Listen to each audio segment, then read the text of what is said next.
live. Welcome, everybody, to Fat Guys and Little Podcast. I'm your co-host, Steve, and always... Charles. Yeah, we're here today, the November 24th, before Thanksgiving. Black Friday's coming up this Friday. Yeah. I'm kind of already exhausted of Black Friday. Every commercial, just like, okay. I don't like the stores that do the deal. This is the pre-Black Friday sale. It's like, all right, stop. It's just exhausting. And Art Van has on a rotation the Black Friday, the biggest Black Friday event ever. I'm supposed to be getting a new vehicle because all those Chevy commercials say we're supposed to go out and buy a $40,000 truck. Speaking of which, we will talk about it later. The Tesla truck. That Polygon PS1 looking truck. But they got numbers. I got the So I didn't look too much into it, but that'd be like. Before we start today, I want to give out some congratulations because that's what I do.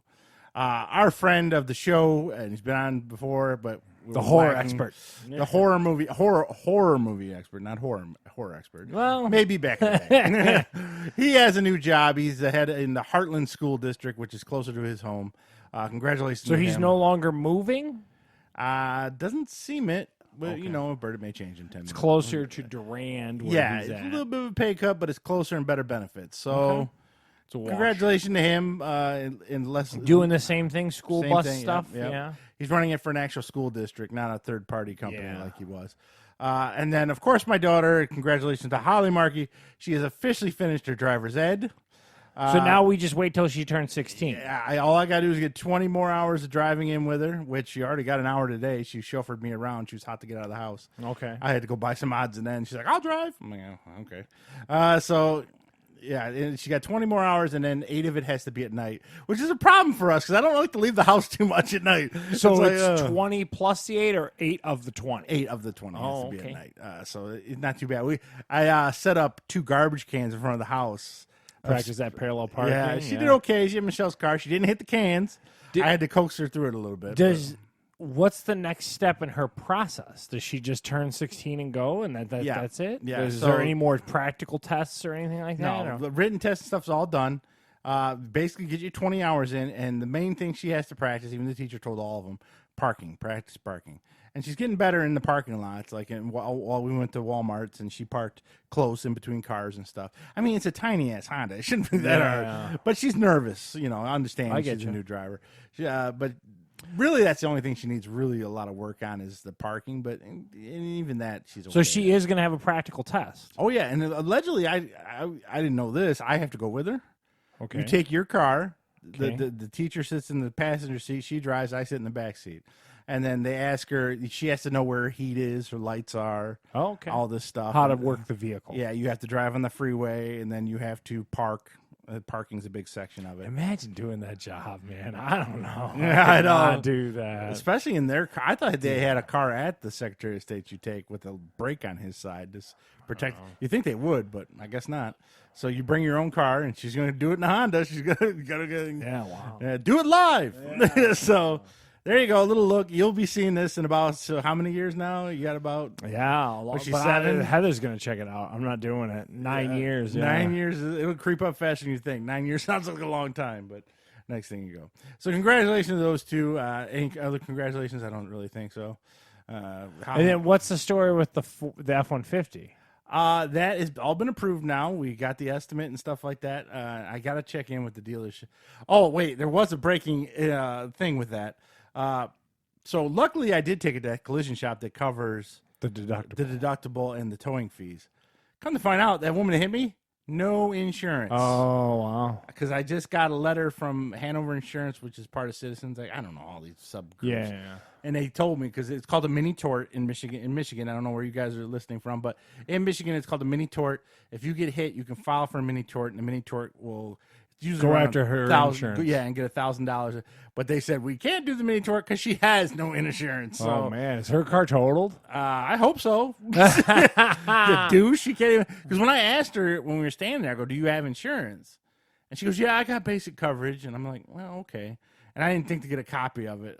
Well, didn't have to because the cop would get a copy of it. Yeah. And now I'm glad her mother got arrested. Yeah, wow. So if it wasn't for that dealership or that collision shop I took you it to. never got your deductible. Yeah. You didn't have to go after her personally. Yeah, that's what the letter says. And Michelle's like, well, you better sue her. If the collision shop covers it, I'm not what's bothering. The problem? Yeah, but it just, so that's kind of crappy. That's the update on that. Hopefully this week they'll get working on it. So they haven't actually done any work to it. You were waiting for like approval process. Approval happened like on Wednesday. Okay. And then Friday on my way home, I still saw the truck sitting there in pieces. So I don't insurance. I learned this from the hotel years ago. Insurance is never in a hurry. Never. No. Mm-hmm. You know what I mean? Like my garage was a year. You know what I'm saying? Yeah. Like it just takes. Everything takes forever. I don't fully expect to get it before Thanksgiving. I think probably early next, the week after Thanksgiving. Well, they got to do major work on that whole side, right? Yeah. I imagine this week they'll work on it. I'll probably get it Wednesday or Thursday the week after. Wow. Would be my guess. I was going to call them Monday and check in on them and just see what the theory is. See what kind of timeline I'm looking at. So there you go. Now, one thing on the show we like to do because celebrities need help. Charles. Yeah, we do. We do love a celebrity item. Now, we do have a taste test today.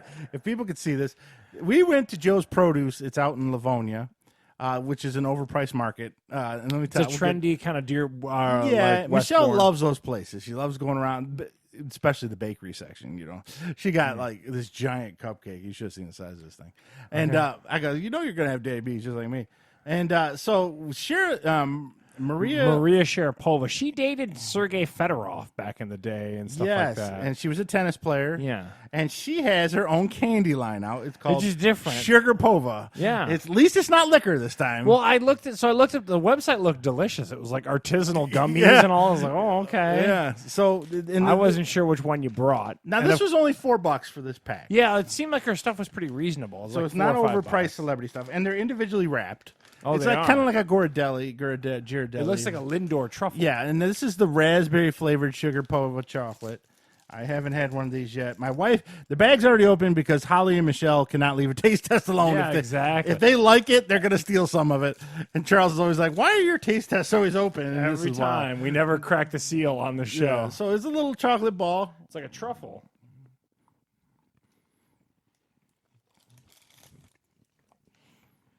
It tastes good. Yeah, it's a raspberry chocolate. No, I'm not a Very big chocolatey. My God. I'm not a big. I have some serious chocolate. Not a big fruit in my chocolate guy. Like, I don't even like chocolate covered cherries, but it's not bad. If you like cherry, raspberry flavored chocolate, dark chocolate. To me, like the chocolate overpowers everything on that. I mean, that is dark chocolate right there, boy. Wow. Now I say dark chocolate's supposed to be a little better for you because I forget what the hell. I mean, it tastes like a good truffle. It's nothing.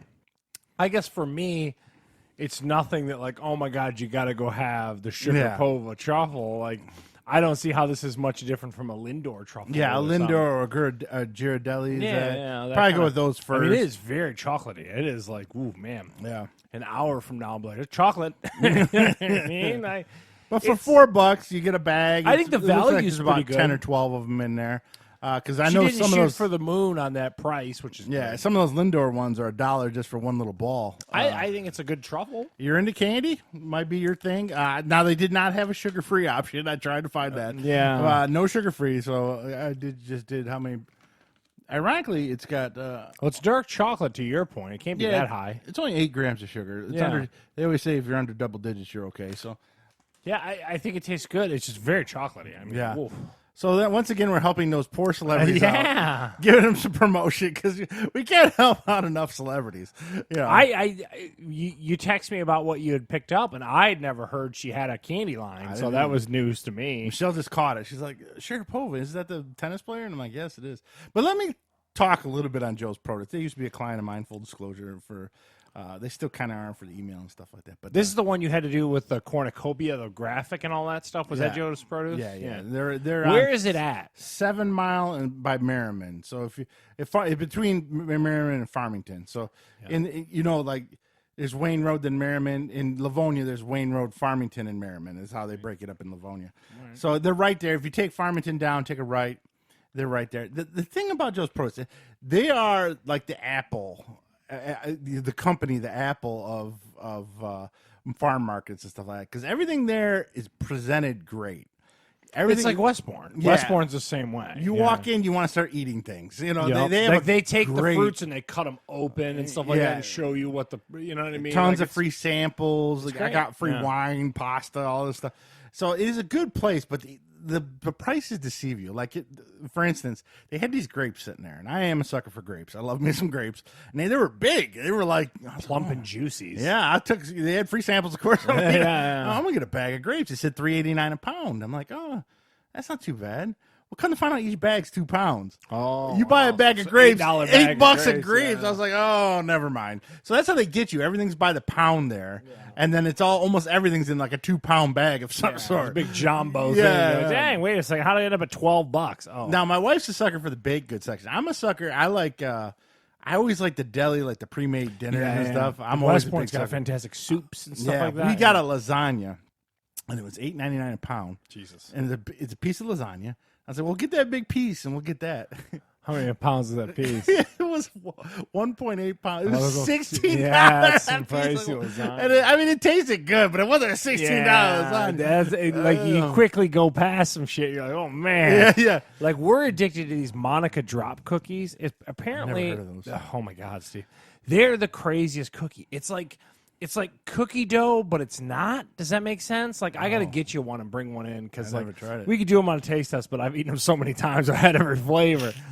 It's the weirdest texture. I can't explain it. But anyway, the point being, they're $2 a cookie at Westbourne. Like that's how crazy. And like you said, the bag of 4 is like $8-10. You're like, oh, dude, how'd we end up here? You know Are they what I mean? big?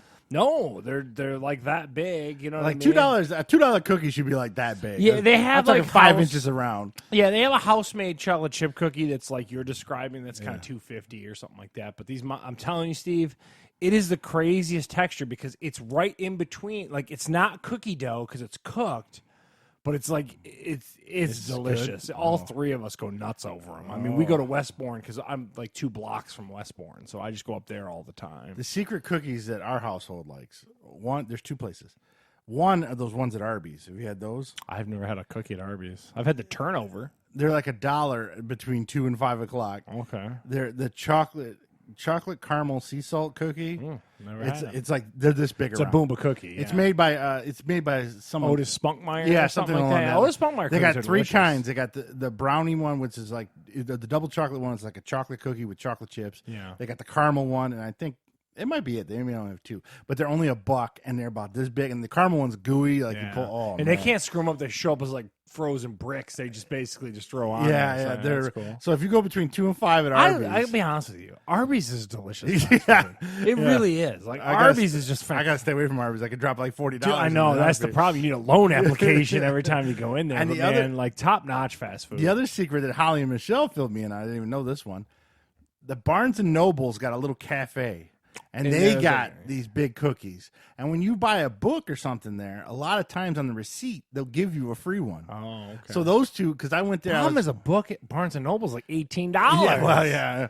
Well, I was going there to buy one of the models. I think they had it there, and Holly was like, "If you get a receipt with a free cookie, you give me the receipt." I was like, "What are you talking about?" What were we I into? got it. I gave it to her. She ran right over. wow. And it was like a double chocolate chunk cookie and okay. peanut butter. They're pretty good Heather's there too. addicted to with Lorna. There's like a double chocolate walnut cookie at Panera Bread that she's all about recently. She's talked about that. But I'll tell you what though, I'm with you on like if Arby's or Otis Spunkmeyer cookies are awesome. Yeah. Awesome cookies.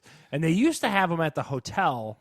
And then they went to Gordon Foods, and then they changed like the whatever frozen cookie batter that they get, and they're just not as good. That's man. the worst. Those Otis Isn't that the worst when you Spunkmeyers. get hooked on something and then the formula changes, the Yeah, recipe it changes? You're like, sucks. oh, what happened? Or Yeah. the supplier Or changes. they just a perfect example again is at Westbourne. In the fall, usually they have this delicious tomato soup. Man, you make a grilled cheese and just dunk that mug in that. Delicious. But the problem is they don't have it all the time. Like I hate they that. kind of rotate in and out. I'm Yeah. like, where's the damn tomato soup? Like I used to love the McDonald's soup. Yeah. And then it's only certain McDonald's at certain times a year. McDonald's soup is treacherous to try to understand. 'cause Yeah, it's all yeah. over the place. You'll never find it. It's like I think Well, they finally just yeah. discontinued it. And then the shakes at McDonald's too. Like that orange shake at McDonald's is one of the best things you'll ever have. I'm not a big shake guy. Oh, My wife, on the other hand, she'll stab you for a shake. I don't like the Shamrock shake, but I like that orange shake. It's awesome. So there we go. Well, we lived up to our podcast name and got to talk about some fat guy food that none of us should probably be eating, but oh well. Super tasty. Yeah, the holidays are coming. Got to eat something shitty. All right, so I didn't get to see much this week, but we are going to cover, of course, we're going to cover it every week. Just forget it. We're gonna cover it every week. Every week. It's the greatest Star Wars. I thing run out home right on Fridays like a kid waiting for his encoder ring to show up in the mailbox. Mandalorian episode 3 came out, and what are your thoughts on that? I got to tell you, out of the 3, I'm going to put this third place. Oh, really? And here's why. We got a replay of her making the armor again. Yeah, a little bit. All of a sudden, the bounty hunters are Iron Man? I don't understand what's going on there. Jetpacks. But it was very when he saluted him at the end, I was like, "Where's Robert Downey in this?" Yeah, you know what I mean? yeah, Like, I thought it was neat that like they had the bulkier infantry guy, and he showed up just mowing fools down and all that kind of stuff. Fun fact: they're making a figure after him already. Oh, That's already, shocker! Yeah. that's already been announced. Yeah, I think it's neat that they're also kind of laying out why the guild is so hard. Like they're bouncing around and stuff like that. The Empire wiped him out. Yeah, and they're pissed at him for working with the Empire. When I say that it's the least of the 3, it's still a great show. I'm just saying, like, so the other 2 are like 9. This is like an 8. Yeah, you know what I mean, and that's kind of what I took away from it. Those are the 2 kind of the armor thing is really cool, but like I said, like we already like they needed to get into that exposition. I think is what happened, so that gave them a way to get that exposition in there. Yeah, and man alive, man, Baby Yoda, he has stolen my heart. I love Baby Yoda. I love him. I don't know if I have it in the notes, but they are coming out with you Baby Yoda. Oh my god, he's grabbing that little ball. I'm like, you see that little hand just come up? He just hands him the ball. Love it. Can't get enough of that shit. What What'd you think of the Carl Weathers stuff? I liked it because he's kind of like a even meaner Lando. Yeah, kind of. Yeah. And then like I think he was awful coincidental. He shot him right in the money. Yeah, well, how many times we've seen that? You need that in Star Wars. You know what I mean? Yeah. Like our Fitbit just told us both to get up and move. Yeah.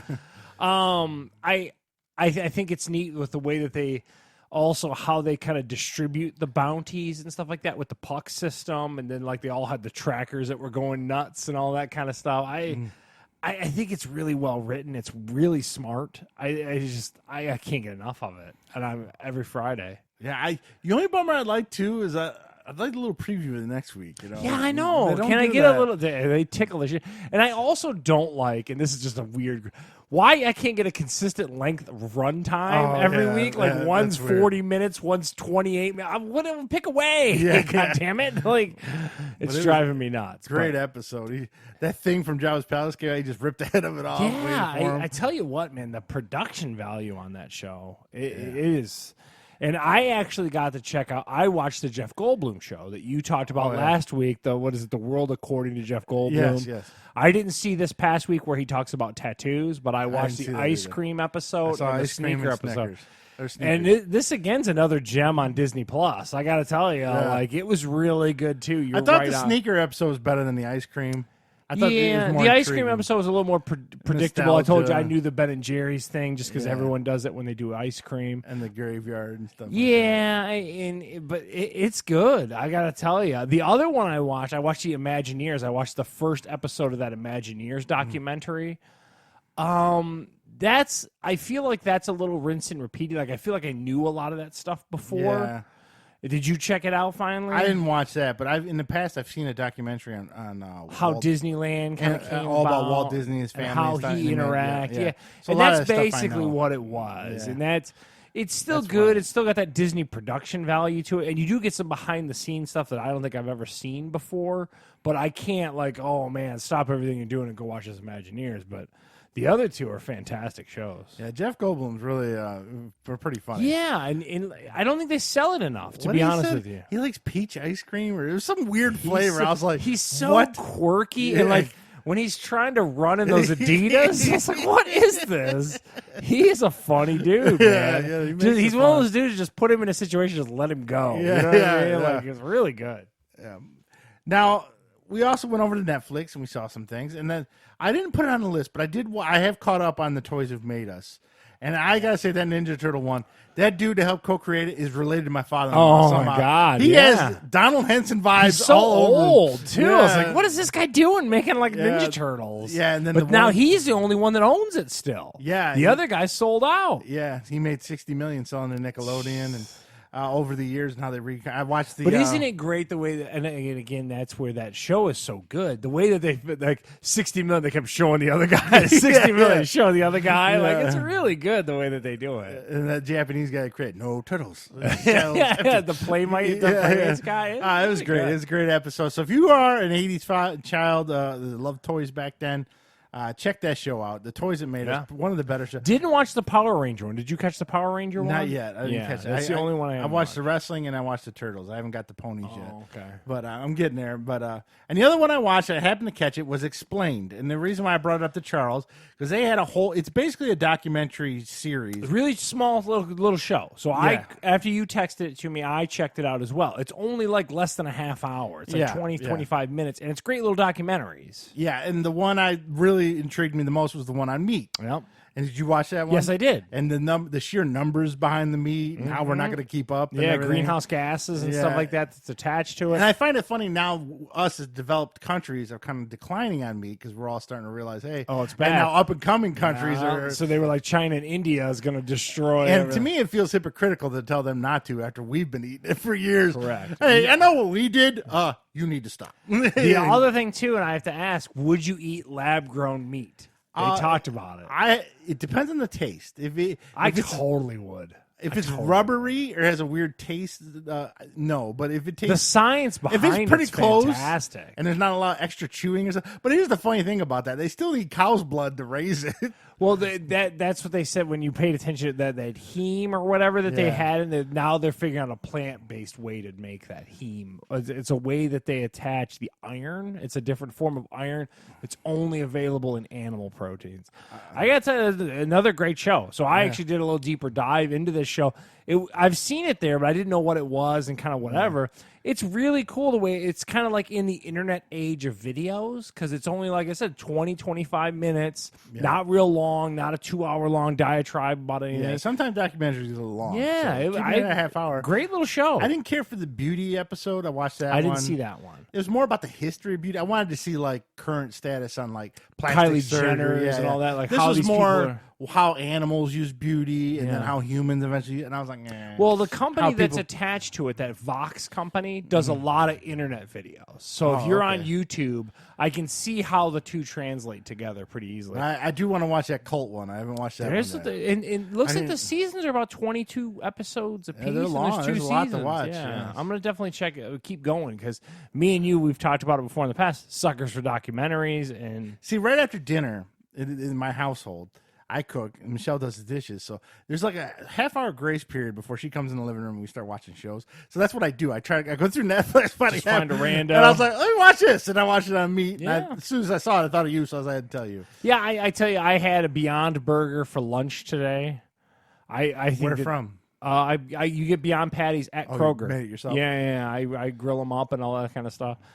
I gotta tell you, people, I just love the plant protein. I do. I really think it's great. I'm waiting with bated breath for the Impossible to show up at grocery stores. Was it not funny that all the food tests they had beef, Impossible, and Beyond? Everybody picked the Impossible. The little kids and stuff like that too. What about the first lab grown meat? $330,000. That's an expensive burger. I was like, wow. But the only thing that really knock on it is it's not that much healthier. You think they make it a little? It's healthier. also higher in sodium. Yeah. So if you pay attention to it, so we're all got blood pressure but no cholesterol. So if you look at it though too, it doesn't have the environmental impact of it. So you eat a hamburger just because you want a hamburger. Yeah. At the end of the day, I just love those products so far. Those are two: the Impossible Burger from Burger King, and then the Beyond. I think that you have to, with all these meats, and that's kind of my rub against Thanksgiving that's coming up here. A lot of alternative meats, you have to doctor up. In other words, you can give me just a lop of cow, throw it on a Weber grill, and I'm a house it. It tastes delicious, son. Yeah. But like if you're gonna take like these Impossible burgers, and a Whopper's a perfect platform for it because you put all those stuff with a Whopper on it. A ton of crap on it. Tastes great, you know. Or like I also like to do like taco meat with those plant-based products and stuff. So well, the stroganoff I ate today was with turkey meat. Oh, see, there you go. And you probably didn't even skip a beat. Probably tastes delicious, didn't it? Yeah, it's fine. Yeah. We've been doing a lot more turkey meat. But at the same time too, if you take that turkey and you feed it to me at Thanksgiving, Thanksgiving, I check out. I don't if you like make it into it. a burger, it's just bleh. Yeah, I've tried a burger before. And I just you didn't gotta care. really zhuzh that. You gotta put some seasoning. You gotta hit it with some stuff. Anyway, but the Explain show, we got off track. I'm sorry, my plant-based thing, but it's a really great little show. If you like documentaries and you don't want to sit through 2-hour ones, you just want a half-hour one. And they are tons of different topics. Like I said, the cult one's next on my list. I got to see how people end up in a cult. It's like I said, if you're one of these people that can get into YouTube and just get off on the suggested on the one side and then go down like a weird rabbit hole, like how they make a Lamborghini into how they make Twinkie, this is the right show for you. It's a nice little bite-sized chunk of just some information. It's pretty cool. Now, let's switch gears to go right back to Disney Plus, because the one thing I did watch, the first stinker I found on Disney Plus is Lady and the Tramp. This is a live-action remake of the cartoon. Full disclosure for both Charles and I barely remember the original. I know it's a street dog that falls in love with a pampered Cocker Spaniel who's a house dog, and I know they eat spaghetti together and these weird So this Italian is restaurant live action, Yes. correct? So, and I know this was a big deal because they made a point to cast a shelter dog to play. Well, here's the thing: there are live dogs in it, and it is a show, but they still CG its face a lot, to make it talk, mannerisms and stuff. Yeah, and it doesn't look. You could tell that this doesn't have the budget the Lion King does. Okay, it doesn't have an extra level of polish. Yeah, so there's a level of polish missing. Then there's weird musical numbers. And then it's not very historically accurate, being 1924 Louisiana. So, but we're not going to get into that. I don't know. I don't remember a lot of the original, but boy, I was struggling to make it through that. I mean, the dogs are cute. You look at see the dogs. There's a big bloodhound next door. It's Sam Elliott's voice. There's a R.I.P. Goo. English. Oh no, this is a old school hound. I know, but big ears. Everything. Drooling. He's always drooling. And then there's what is that those little English dogs with like the beard and the black and little terrier kind of thing. He's one. He's the main one. There's a bulldog in it. And so if you like the dogs, you'll see a lot of the dogs. And then the main dog's Justin Theroux's character. He's like a mutt. I don't know what he is. It's okay. It just there needs a line of polish definitely on the animation. So they use live dogs, but it's only about 50%, and 50% is CG, and you could tell when the CG kicks in. Wow. And it's just which is weird for Disney, because usually Disney won't let something kind of subpar like that go, unless it was like the '90s on XD or whatever. Yeah. Well, they did slap it on the Disney Plus. They didn't release it in theater. I feel if it was released in theaters, there might be another level of polish put on that CG. But since it was just for the system, for someone to watch, get it out there. So can't recommend it. Give it a 5 out of 10. Even Michelle was struggling. She's missed. Heather Disney. didn't like it when she was watching. Yeah, so I mean, 4 or 5 people have seen it. All of us were like, nah. Charles, tell me about the show that you're into. I just can't get into The Crown. Yeah, so The Crown came back. I talked about it last week. Heather and I kind of got into it. We're 4 episodes in of season 3. I've watched seasons 1 and 2. The season 3 is weird, and here's why. So they've recast everyone. Why? So because they did a big time jump. So we've fast forwarded now almost 15, 20 years from when. So the first 2 seasons establish her initial kind of becoming queen. And it's really neat because it's like a biopic. You know what I mean? Like, so it's very good. And then now we fast forwarded, we time jump. So they didn't want to keep the same 2 that played, what's his name? The Duke of Edinburgh, whatever. You know, her husband and the Queen Elizabeth herself. So they recast 2 different people. I got to tell you, the dude that they recast to be her husband is fantastic. But I just question why. The recasting is weird to me. I don't get why. Like, to me, you could have had Claire Foy, the chick who played Elizabeth, as younger. Just age her makeup wise. I don't understand why do it. It doesn't make any sense to me. Mm-hmm. The other thing I don't like, and it's a weird form of storytelling. So the first 2 seasons built onto each other, and you see a progression. Her and her sister Margaret kind of moving her way through. They also recast her sister Margaret as Helena Bonham Carter. You recognize her from all the Tim Burton movies. Yeah, I know who she is. Yep. This one is weird. So like this current season, each episode is just a section of her serving as the queen. It doesn't build one episode into the other. It's not an ongoing story. It's not. I mean, there's an ongoing story between her angst and like her inability to like emote and be normal with people, and then her sister, who's kind of the life of the party. But each each episode is like a block unto itself. Does that make sense? So you could jump in tonight, watch episode 4, and not need to see episodes 1 through 3. And I think that's kind of weird on like something, especially if the other 2 seasons did it differently. Yeah, it was a weird pivot that happened that I don't understand. What's like, so the last episode we just watched, and it was a crazy episode. Admittedly, like there was like a coal landslide that hit a school in 1963 in England, like in Wales and England, and literally wiped out 160 kids. Like hit us, yeah, crazy.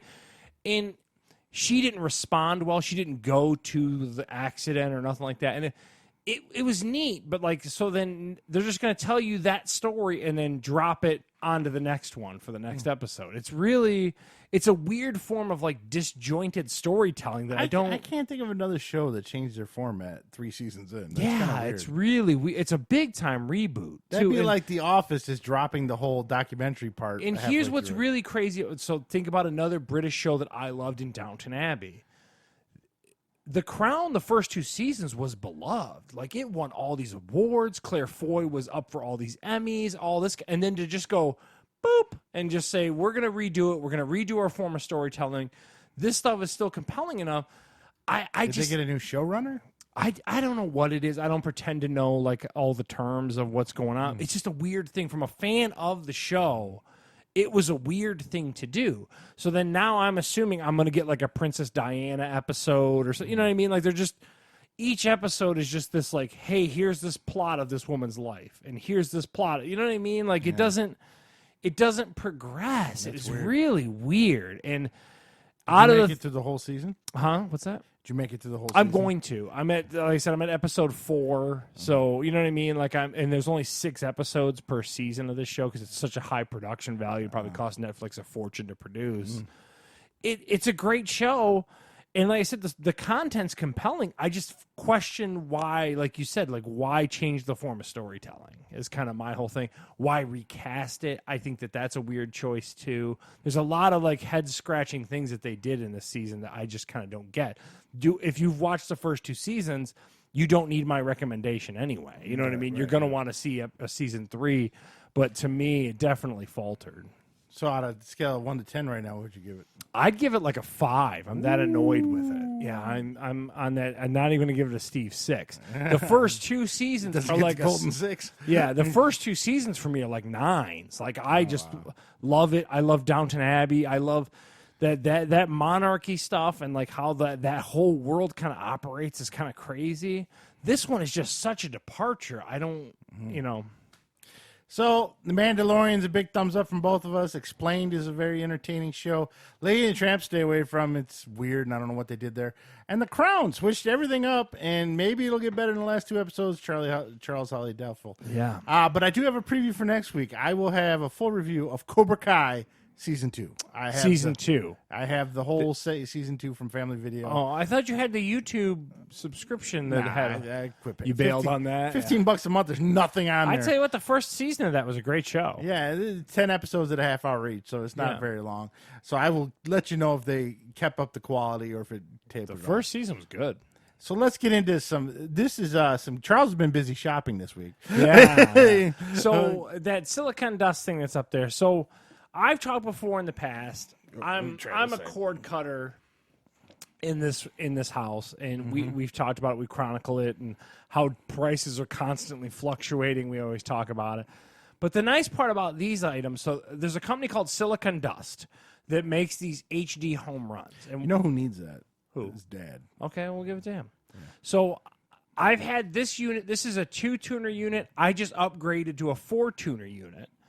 That basically it will take your antenna and allow you to then stream your antenna throughout your house over your network. Mm-hmm. So basically anything that has a network attachment can then see a particular channel. So like while we're broadcasting, I throw up the football game on the little corner on our Windows PC so Steve can kind of watch it and we can kind of keep up on the times. All that kind of stuff is just over this HD home run. The only reason why I upgraded is I needed more tuners because I was running into conflicts on the DVR service that I use. So basically, I have a computer in my house that sits on my network that recognizes this guy and then records my over-the-air to that computer. And then that, in turn, goes over to my Apple TVs, and that's how I consume my television. These things are great. I can't tell you enough. Like, they're really cool devices. I couple these with an app called Channels DVR that I'm sure I've talked about in the podcast. I don't remember if I have specifically or not. But through Apple TVs and Android now, and Roku has an app for it, it serves up these tuners plus your DVR content. It is great. The other thing that it added was this thing called TV Everywhere. So you can log in with your DirecTV Now credentials or your AT&T TV Now credentials. I'm recording my cable locally. Where that's a big deal, someone like Steve who has a Plex server, you can then serve up all that content to all your devices over your network and all this kind of stuff. But if you're a cord cutter, this is fantastic. It stops you from having to run 78 coaxes to all these different TVs and doing all this crazy stuff. You just get one of these guys, throw it on the network, throw your TV on the network, and it just goes. Now, how much did you pay for that new one? The is newest, that the new one? That's the old one. This right? is the old one, but I'm just bringing it up just to kind of show you. They're just little boxes. They're not very big at all. And they've got just basic ports on the back. They've got coax and a network port. And this little guy you could stuff in a closet somewhere. You don't need access to. Now, how much did you pay for the new one? The new one I paid $105 for. Was it on sale? Or? It was on sale at Target. So normally it's $150. I got it for $105. And now, do you think it would have been on sale on Black Friday? I don't know. I'm so sick of Black Friday. But this one I want to say I paid like $80, and it was the 2-tuner one. So Silicon Dust HD home runs, any way to really distribute your cable throughout your house without involving the cable company and all that kind of stuff. Yeah, so. and if you're a big cord cutter, it's very handy. Yeah. See, Dad's got a TV in the back that he just runs off an antenna, and he has like Sling TV or something on it, so it might help him with that. Okay, we'll give it to him. Yeah, we'll run and it then over this there. is great, just a little 2-tuner one. So they've got 2 tuners, 4 tuners. They also have ones that have built-in DVRs themselves on it. I'm in deep on the Channels app. That's why I'm using that one. But you could look into it. But Silicon Dust makes them great devices. Now, of course, Charles couldn't just stay off the internet. He's been itching. By the way, before we start this, went to Walmart today. Okay. They had it on display, the one right there on Telegraph, the Turtles one. Yeah. The Turtles one. And on a riser, too. So it's like, the only thing I will say, the only knock to it, it's a smaller screen. Like, if you remember, the old our Turtles arcade was 2 screens. Yeah. So, what are you going to do? But other than that, it looks nice. Yeah. So what this guy is, so we talked about last week on the arcade one-ups. I talked to you about how I didn't want to go down a rabbit hole of arcade machines. We're going to go see. He's trying to avoid it. We're going to see Tony G this weekend. So what this guy is, this thing has what's called a Pandora box built into it. It's basically a MAME emulator that's a specific CPU and hardware. If you notice on the back of here, it's got HDMI out and everything. So it basically has the game console built into this controller. Yeah. Now, just so you know, Capcom just released one of these. Mm-hmm.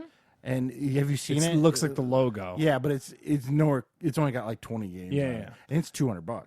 Yeah, this was $86 off of eBay.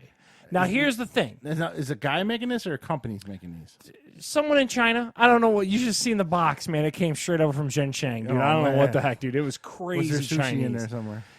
It has 2,000 old school arcade games baked into it. Probably percentage-wise, 20% of them are about playable. You know what I mean? Yeah. The nice part is you could really, that Pandora box that's in there, there's many iterations to that. So this one's a Pandora box 11. The 6, which is considered to be the best one, I could gut this controller and put that 6 in it. Well, how much is the Pandora box? $55. Oh. Yeah. So I've never heard of a Pandora box. You got me on that one. It's really neat. So I went down a whole rabbit hole. So well, before you put it away, the one other thing that sucked about this one, though, if you'll notice the 2 different knobs, that joystick is out of a Mad Catz controller because this is hot garbage. I know we talked about San Juan, all this kind of stuff. These things are just completely garbage. Yeah, so I modded my one fight stick with new San Juan, so I know you can do it on and the neat part about that is it's all just plug and play, not very hard. So what I want to do with that guy is, instead of having 15 arcade one-up machines, I'm going to get some MDF and make like one, and then use that as the layout and kind of put a monitor into it. Is what I think I'm going to do. So, but it's a great little device. The games, again, the emulation's not fantastic, but it'll scratch that old school itch. You know what I mean? Yeah, like that's basically for $86, it's not bad. Yeah, and it's 2,000 games. The Ninja Turtle arcade one up is $400 alone on its own. Yeah, you know what I mean. Yeah. So like, I could be $400 into this, into a little cabinet, and be good to go, and still have all those different games. I'll show it to you afterwards and stuff like that, like how it. But the one thing I'll give you a knock on is, like I said, the joysticks are just garbage. And they're two different colors. One's got a chrome handle, the other one's yellow. I upgraded that out of a Mad Catz. I already ripped that out. Oh, yeah, because I couldn't.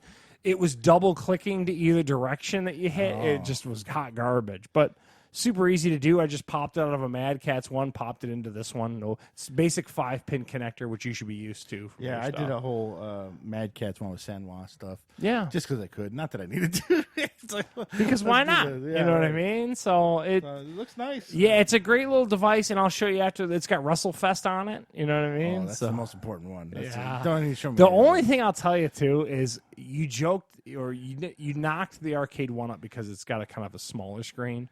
That's probably a good thing. I'll tell you, screens to make them look bad. Oh my God! You start taking these things, you stretch them out on this 55 4K. Holy crap, They Steve! look like dog shit. Yeah, I mean it's But the neat part is too. I talked about how my daughter was playing. I can get Lauren in on the other one. We were playing Streets of Rage together and stuff like that. Fun. It's fun. It really is, and I can't recommend. $86. You know what I mean? Like it's well worth it. So it's been a week now with your Galaga. Have you played it more? Or is it I was just playing it today. I was going down a whole arcade. I got to stop. Like it's gonna get worse each week I come over here from now until Christmas. So there you go. Some silicon dust. If you're a cord cutter and you want a whole home DVR / network distribution of your channels. Tuners, yeah. And then Pandora. I've seen these a lot of before. These arcade sticks. Usually $86 is on the cheap end. They're usually more like $200. Yeah. So you did get a deal there.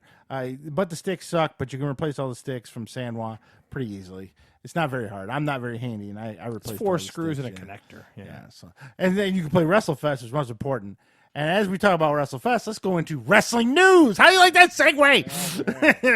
It's all those shows we've done. Yeah, oh man, such talent. So the big thing about AEW when it launched in the 3 minutes of wrestling is, if you remember, they were going to keep track of their records. Yeah, we noticed that. It was really kind of weird. It kind of new. I knew they were trying something different. But in an interview recently with Cody, who's pretty much the guy who runs it, Cody Rhodes, the record's only good for about a year, and then they reset. Because I always wondered that, because you're going to have some main event guys that are going to lose 2 or 3, so their record might be 2-5 or something. Yeah. So that if they reset it, they'll still have an overall record. Are they going to do something for that year end? Or are they going to do something? That he didn't go into detail, but it seems like whenever their year, I don't know if the like year. There's the draft in the WWE. Yeah. So I imagine probably sometime next October, because their year started in October. It'll reset, and it's based. I guess you can go to their website, and they got power rankings of all. So that's a little different. WWE doesn't do that. Someone's thinking outside the box. Yeah, they're trying some new things. So that, because we were wondering what happens when your record's like 2-12. You're not gonna get. They'll reset the record, and then because Johnny Moxley right now has lost 2 or 3 in a row. Yeah. So that's how they're gonna handle that. Are you still following that product? Because a little bit here and there. It's more, if I remember, I did watch it this past Wednesday. And what are some of the plot lines they got going on? Jericho's big with his little group, and who is he fighting? They moved him on now. Cody has moved on to MJF. He's fighting that guy. Because that guy should have got a push. We talked about it. The Luchasaurus guy is healthy again, and he's going to probably fight that Jack Hager guy. Okay. They had a big standoff this week, and they took off. God, who the hell is? I think it's Kenny Omega's next up for Jericho. Okay. They had another battle royal. They're really good at battle royals. I'll tell you, it was only about a 13-man battle royal, but for some reason, if they can do a battle royal each week, Billy Gunn showed up. Oh, okay. Yeah, he got thrown out, but Yeah, it's pretty much they're doing like a bad guy NWO thing with Jericho's crew, and then more. I can't stand the tag teams. There's just too much flipping in those fucking tag teams. No one's hurt. They just do a giant move, another giant move. The It's one like, I think the one misstep of that is that Young Bucks push. oh yeah. Well, it's not even them at this point. It's I forget, Party Time or something. Whatever, dude. I don't know. And the funny, JR doesn't even know half the finishing moves that half these guys. He doesn't even know. It's like, yeah. So there you go. Now this one's a little bit outside the box here, but this, you remember Jim Cornette? Yeah, he was a racket guy. Tennis racket. Well, he's still scrapping a living in NWA, and I didn't even know NWA had a TV show. Apparently they do. I don't know where it is or when it's broadcast, and I know a lot about wrestling. I don't know. Well, he's an announcer and he's part of the company. Well, he got on TV and made some giant racist remark. Yeah, I saw. And we won't repeat it here, but you guys can look it up and see it for yourself. Something about a bucket chicken in Ethiopia. It's a terrible fucking comment. Yeah, wow. And because of that, he had to resign from the NWA. Which, like you said, who even knew that was a thing to resign from? But... Yeah, I didn't even know the show was on television. Yeah. Now, Mark Henry, you remember Sexual Chocolate Mark, was always kind of a friend of Jim Cornette's, and he's kind of pissed off about it. He's like, if that's how you are, then just say it or come out and apologize. Well, he actually went on TMZ and said that about him. Wow. So I caught that too. So Jim Cornette running his stupid mouth. God, he's got to be almost 70 at this point. Why don't he just retire? Now, the last news I have is because I was interested in the John Cena playing with fire movie. Because I thought, awful. Looked god awful. But somehow in 2 weeks, this movie has made $26 million. It's got to be because of his name, right? I guess. And it's a kid's movie. That's the only thing I could think. It did not bomb as bad as I thought it was going to be because it probably only cost $30 to make the movie. But John Cena does have a little pull at the box office with almost 20. It's $31 million globally. So he's made $31 million on his movie. This is the one where John Cena is a firefighter. Yeah, John Leguizamo's in it as well. I'm trying to see how much it cost to make this movie. And worldwide total, it's made $36 million according to now it's up to $36 million when I wrote this. So usually Box Office Mojo is it anywhere? It'll tell you. Type in weekend box office, it'll show. Okay, but it can't have a high production value. Yeah. So I guess John Cena is a little bit of gold in when it comes to movies. I'm shocked because that movie looks it looks so bad. I thought for sure I'd look it up. It made $6 million. It made almost $31 million at the box office. So there you go. John Cena does have a little pull, and he's in the new Fast and the Furious movie whenever that comes out. I still have not brought myself to watch Hobbs and Shaw. I have it at home. I haven't seen it either. I don't know if I can. I don't know, but all right. So there's your football or your wrestling. Now we're gonna go on to football, and I have to say I did watch the game last Thursday, and I found it a pretty good game. That Texans game, it looked like DeAndre Hopkins or whatever had it at the very end of the game, right? Yeah. And the Colts had a chance to tie it up with a 4th and 5, and the quarterback did a run and missed it by a yard. So, very good game. Colts lose 17-20 to the Houston. Looks like Colts. I'm glad to hear it. I didn't watch that game, but I had a long football weekend. I don't know what's going on between Saturday and Sunday. It's been a long weekend. So the Colts lose. Their season might be pretty much done as far as the playoffs go. Houston's probably going to win the AFC South, but a good game nonetheless. So now let's go on to today. And, boy, if they had a Gus Malzahn hot seat, it's got to be hot for the Detroit Lions. Oh, my God. I didn't put it on the notes, but the Lions lose to what is considered one of the worst teams in the NFL, to the Washington Redskins. The tickets were so bad they were cheaper to go to go to the game than to go to a movie. It was $4 a ticket at one point online. What was the final score? 16-13?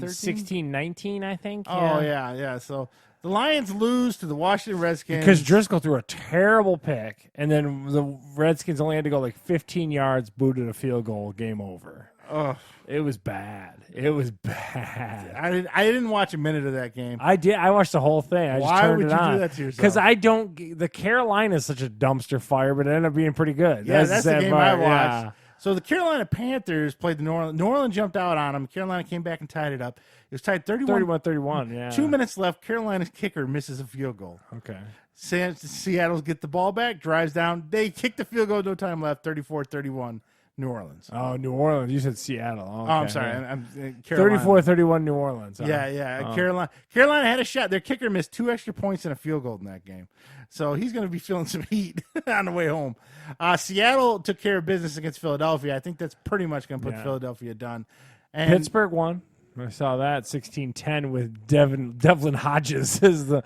And my Falcons lost to the Bucs. They lost to Squinton. They can't even see. My God. So they're done. So they beat up on New Orleans. They beat up on Carolina, and then lose to the Bucs of all teams. And right now, what is the score on New England and? Look, it was 10-6. Here, let me look. They're coming back from a commercial. Yeah, right now the New England Patriots are playing the Dallas Cowboys. It's in a hurricane. Cold, wet, nasty game. 10-6. 10-6 Patriots right now. So it looks brutal. Yeah, this is supposed to be the game of the week. Everyone was looking forward to here. This one. Number one offense versus number one defense in the league. So and Jack Shepard, he's been throwing like 400 yards, but then again he got to play the Lions. So anyone who plays the Lions gets to throw for 400 yards. They even made Haskins look good. He sucked all year. So tonight we got Green Bay at San Francisco. Who are you liking that one, Charles? It's at San Fran. Yes. Give me San Fran in that one. Yeah, I like that too. Just because Green Bay rather still has no one. It's Aaron Rodgers versus the world. It's the weirdest thing. Yeah. So we're both on board for San Francisco. That means Green Bay will win. Yeah. And then Monday night, this would have been good maybe if the Rams weren't like falling apart. Yeah, the Rams just I said the bloom is falling off the road. Ravens go to L.A. to play the Rams. I think it's going to be a close game, though. I don't know. Baltimore hasn't played a game close in several weeks, so I don't know. I mean, they got to be due for a close like a one, little right? back to reality or something? I mean, they might still win. I still like Baltimore in the game, but I think it might be a little closer than people think. I like Baltimore to win. Like you said, I don't think it's going to be through the moon like they have been. So there you go. And that's a look at the NFL. It was kind of an off week. I mean, Lions, Redskins, I was on TV. I was like, that's terrible. And then I said the Saturday games that you're about to talk about were first of all, that huge marquee matchup of Penn State, it goes back to why I hate the goddamn Big Ten. Oh, here we go. We had to put this game on at noon. The crowd wasn't even into it. You had this sold-out horseshoe in Columbus. It was a boring-ass game. It was 21-0. They had to give up the sticks. Dude, because it was 21-0 at one point. But it was noon. I mean, it's just, can they stop? Like, this 3 yards in a cloud of dust Schembechler bullshit Woody Hayes era is over. It was 21-0, and then somehow Penn State scrapped back in to make it 21-17. They got a little squirrely at one point. And then Ohio State scored another late touchdown to put it away. The game sounds more exciting than it was. I mean, it was awful. For three quarters, it was pretty much 21-0. And then Ohio State fans stormed the field at the end of the game, and I'm like, wait a second. Yeah, I'm like, you were supposed. They were the favorites. Yeah, you were supposed to destroy Penn State. Yeah, I don't know about that one. Did you hear about the Yale and Harvard? Yeah, the global warming. Yeah, 45-minute delay. Oh, that must have pissed people off. Probably was more exciting than that Big Ten game. I don't know, people. But well, at least Alabama, they played West Coastal or something. There was a bunch of people playing Samford. And all kinds. I mean, everyone. Notre Dame wins big. Michigan won big. Everyone was supposed to win except for one team. Yeah, and this is the Oregon Ducks. Yeah, Justin Herbert's lost to the Herm Edwards Sun Devils. Yeah. 28-30. This was a good game. I did watch it. This is the late game. I was checking in and out of this. This is pretty good. Probably the best game of the day. 31-28. Oregon made a late rush to make it wasn't even that close until the very end. First of all, the Arizona State is nothing but old NFL players. All the coaching, it's the craziest thing. They got a good secondary. That's about all they have. Yeah. That's because Herm Edwards was a safety when he played for the NFL. Their secondary is pretty good. I don't know about the rest of the team, but so they pretty much eliminated Oregon. So this weekend, Penn State and Oregon both eliminated. Yeah. If Notre Dame didn't lose to Michigan, they'd be right in the mix. If they did a no-show at Ann Arbor, but what it is what it is.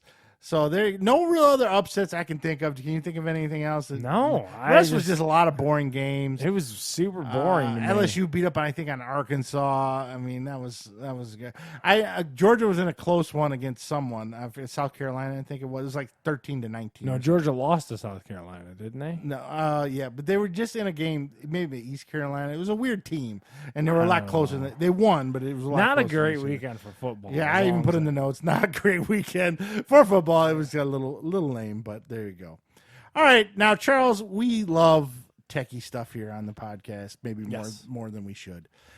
This week, I finally got it. I was talking here on the podcast before. I didn't get my invite to Microsoft's Project xCloud, and lo and behold, about right after they had their conference, The XO thing in London or something like that. Is what I it's got called? an invite right after that. Now, I'm gonna say early reviews for me personally were dog shit. All right, I don't know. Now, full disclosure, I have an LG Stylo phone that I got free from Boost Mobile. Yeah. Charles has the same one. And that's what we were trying to figure out. So the way that Stadia launched, and I went back and did a lot more research on the Stadia stuff, and I can finally contribute a lot more on that. The Stadia stuff locked it to a Google Pixel and a specific Chromecast. Yeah. The Xbox stuff launched and just said have an Android phone. Yeah, phone or tablet, but not Windows. It didn't not say iPhone, anything. Only no Android. specific requirements, really. Like The just newest Android. Yeah, and it sounds like to you or what you're saying, it was awful. Now I have 50 meg. I think full disclosure, I have AT&T Uverse internet. I can play Xbox online. I can play PlayStation online. I stream Disney Plus. I stream Netflix. But all that's like 10 megs and all that. Yeah, but kind I'm of just stuff. saying I don't have any problems in my home Yeah. usually. I have used the PlayStation Now in the past, and it was dog shit too. Small games worked good. Bigger games worked terrible. So now I'm trying this. I got the invite. What you do is you take your Xbox controller, your Xbox One S controller, the newer ones that got Bluetooth in them. You connect them to your phone first before you do anything else. Did that. Worked fine. Then you go to the Google Store and you download the Xbox Beta Preview onto your phone. Okay. Once you get there, you put in your Xbox credentials, your name and password, stuff like that. And I will say, the dashboard comes up, and it's a lot of games. It's about 50 games. Is it the Game Pass stuff? Is it all the Game Pass? It's not all stuff? the Game Pass, but it's about 50 games to choose from. So it's all the big ones. Gears is on there. I didn't see Halo. I saw I'll be Gears, honest with you. I think it's our phones. It might be. But the reason why I don't think it's the phones, and so I picked Forza 4. All right, let's play Forza. I can race around on a little screen. And it loads, and it takes about a minute to load. And it does load. It comes up to the title screen like it does on your Xbox, and it's there, and it says press A. And then it goes to shit right after press A. The connection starts cutting in and out. But what is your... And it even tells you in the top right corner. But your wireless is not 5G, it's 2.4. So you're already slower there. So even if you have a 50 meg pipe coming into your house. The other thing I note, too, is my Stylo has a hell of a time Bluetooth-wise connecting to the Bolt all the time. Like, I have a lot of quirkiness to the Bluetooth. I would question... if you had an Android tablet on a hard line, I wonder what your experience would be. Okay, well, we don't have one. I know, but I'm just saying, like, yeah, so it might be a little better. I bet you that. I know has the phone's a lot limiting to do it with to it. That- but as of right now, but here's the thing, and I told you this in text. I'm an average user, and I'm not Yeah. going to go out and buy a brand new tablet. we're not brand an new average. phone. We're not an average user for the phone, though. Me and you are pretty cheap and pretty not Yeah, into what that's our true. phone is. Well, The the only Boost thing that- Mobile gave quite a few of those phones away, so there's a lot of people out there with them. But I'm saying, like, I also wonder. So the Stadia stuff works through a browser. Why is there no option for that on the? You know what I mean? There Like, wasn't. let me do that. Get me away from the phone. So I watched Tested's review of it. I watched Giant Bomb's review of it. I watched Digital Foundry's whole conversation about Google Stadia, and they were very specific in the hardware that they launched to them, and at the same time too. So they tethered the controller with a USB-C to the phone. So they sent out review copies that tested in Giant Bomb, and again, these people are way better at it than me and you are, and this is what we go to. I love Giant Bomb. I talk about it here on the podcast all the time. They used a specific they narrowed it all down, and it sounds like, and we'll talk about it here in a second, the service had issues, but the ability with which to stream it and do all that part that you're saying just chugged and died on the Xbox worked flawlessly.